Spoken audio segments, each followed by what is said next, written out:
Assalamualaikum warahmatullahi wabarakatuh. Perkenalkan, nama saya Muhammad Ali Hasin, mahasiswa Universitas Muhammadiyah Yogyakarta, Fakultas Agama Islam dari Prodi Komunikasi dan Penyiaran Islam. Pada kesempatan kali ini, saya akan mempresentasikan tugas dari komunikasi massa dengan tema yaitu teori difusi inovasi. Nah, pernyataan teori ini adalah yaitu difusi inovasi adalah teori tentang bagaimana sebuah ide dan teknologi baru tersebar dalam sebuah kebudayaan. Teori ini dipopulerkan oleh Everett Rogers pada tahun 1964 melalui bukunya yang berjudul Diffusion of Innovations. Ia mendefinisikan difusi sebagai proses di mana sebuah inovasi dikomunikasikan melalui berbagai saluran dan jangka waktu tertentu dalam sebuah sistem sosial. Nah, inovasi merupakan ide, praktik, atau objek yang dianggap baru oleh manusia atau unit adopsi lainnya. Teori ini meyakini bahwa sebuah inovasi terdifusi ke seluruh masyarakat dalam pola yang bisa memprediksi beberapa kelompok orang yang akan mengadopsi sebuah inovasi segera setelah mereka mendengar inovasi tersebut. Sedangkan beberapa kelompok masyarakat lainnya membutuhkan waktu lama untuk kemudian mengadopsi inovasi tersebut. Ketika sebuah inovasi ini banyak diadopsi oleh sejumlah orang, hal itu dikatakan exploded atau meledak. Nah, difusi inovasi sebenarnya didasarkan atas teori pada abad ke-19 dari seorang ilmuwan Prancis, Gabriel Tarde, dalam bukunya yang berjudul The Laws of Imagination pada tahun 1930. Tarde mengumumkan teori kurva S dari adopsi inovasi dan pentingnya komunikasi interpersonal. Tarde juga memperkenalkan gagasan mengenai opinion leadership, yakni ide yang menjadi penting di antara para peneliti efek media beberapa dekade kemudian.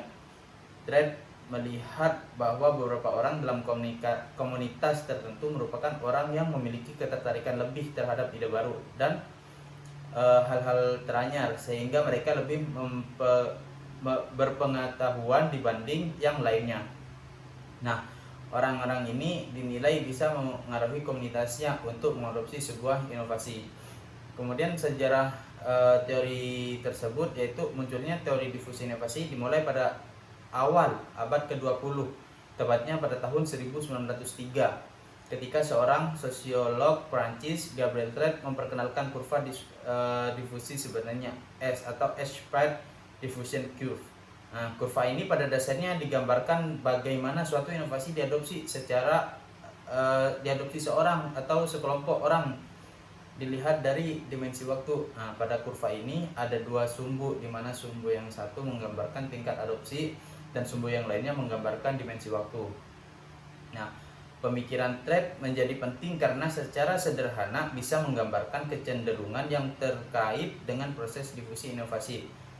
Kemudian Rogers pada tahun 1983 mengatakan Tarde S-shaped diffusion curve is of current importance because mass innovation have an expired rate of adoption. Nah, dan sejak saat itu tingkat adopsi atau tingkat difusi menjadi fokus kajian penting dalam penelitian sosiologi. Pada tahun 1940, dua orang sosiolog, Brescian dan Neil Gross, mempublikasikan hasil penelitian difusi tentang jagung hibrida pada para peneliti di Iowa, Amerika Serikat.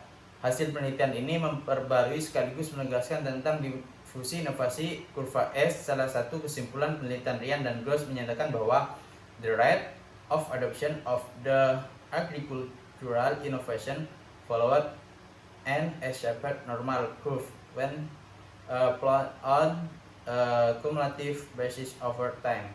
Nah, perkembangan berikutnya dari teori difusi inovasi terjadi pada tahun 1960, di mana studi atau penelitian difusi mulai dikaitkan dengan beberapa topik yang lebih kontemporer seperti dalam bidang pemasaran, budaya, dan sebagainya. Nah, disinilah muncul tokoh-tokoh teori difusi inovasi seperti Everett M. Rogers dengan karya besarnya Diffusion of Innovation Cross-Cultural Approach pada tahun 1971 sampai Lawrence Brown yang menulis Innovation Diffusion, A New Practice pada tahun 1981. Nah, asumsi dari teori tersebut yaitu asumsi utamanya dapat disimpulkan dari teori difusi inovasi, yaitu yang pertama, difusi inovasi adalah proses sosial yang mengkomunikasikan informasi tentang ide baru yang dipandang secara subjektif. Makna inovasi dengan demikian perlahan-perlahan dikembangkan melalui sebuah proses konstruksi sosial. Kemudian yang kedua, inovasi yang dipandang oleh penerima sebagai inovasi yang mempunyai manfaat relatif kesesuaian, kemampuan untuk dicoba, kemampuan dan dapat dilihat yang jauh lebih besar, dan tingkat kerumitan yang lebih rendah akan lebih cepat diadopsi daripada inovasi-inovasi lainnya. Nah, yang ketiga yaitu ada sekitar 5 tahapan dalam difusi inovasi, yakni tahap pengetahuan, kemudian persuasi, kemudian keputusan, kemudian implementasi, dan konfirmasi.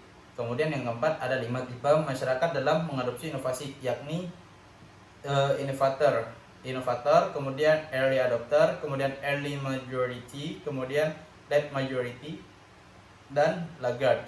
Nah, asumsi teoritis Everett M. Rogers pada tahun 1983 mengatakan merumuskan kembali teori ini dengan memberikan asumsi bahwa setidaknya ada 5 tahap dalam suatu proses difusi inovasi, yaitu pengetahuan, persuasi, keputusan, pelaksanaan, dan konfirmasi.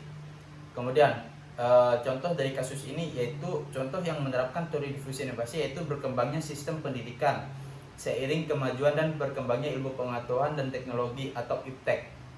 Nah, zaman sekarang sistem pendidikan di dunia berkembang pesat dengan menggunakan jejaring sosial atau internet. Kemudian kritik untuk teori ini yaitu satu ide mungkin memerlukan waktu bertahun-tahun untuk dapat tersebar. Rogers menyatakan bahwa pada realisasinya yaitu satu tujuan dari penelitian difusi adalah untuk menemukan sarana guna memperpendek keterlambatan ini.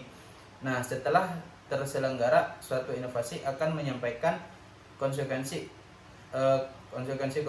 mungkin mereka berfungsi atau tidak, langsung atau tidak langsung, nyata atau laten. Kemudian yang kedua yaitu masalah dapat timbul dari ketidakakuratan respondent dalam mengingat proses adopsi inovasi.